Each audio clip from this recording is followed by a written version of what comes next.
ఈరోజు మహాజన socialist party జిల్లా committee మరియు ఎంఆర్పిఎస్ వికారాబాద్ జిల్లా కమిటీ ఆధ్వర్యంలో వికారాబాద్ జిల్లాలో అత్యంత ప్రాచీన దేవస్థానం శ్రీ అనంత పద్మనాభ స్వామి టెంపుల్ మరియు పారివాహక ప్రాంతం అడవి ప్రాంతం చుట్టుపక్కల అనేక ఆధునిక కల్చర్ల పేరుతో పాశ్చాత్య కల్చర్ పేరుతో రిసార్ట్లు నడుపుతున్నారు.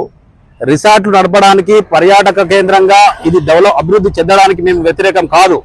అయినప్పటికీ ఆ అభివృద్ధి పేరు పైన అనేక అసాంఘిక కార్యక్రమాలు, అదేవిధంగా డీజేలు 31 ముఖ్యంగా డిసెంబర్ 31 పురస్కరించుకొని డీజేలకు పర్మిషన్లు ఇవ్వద్దు.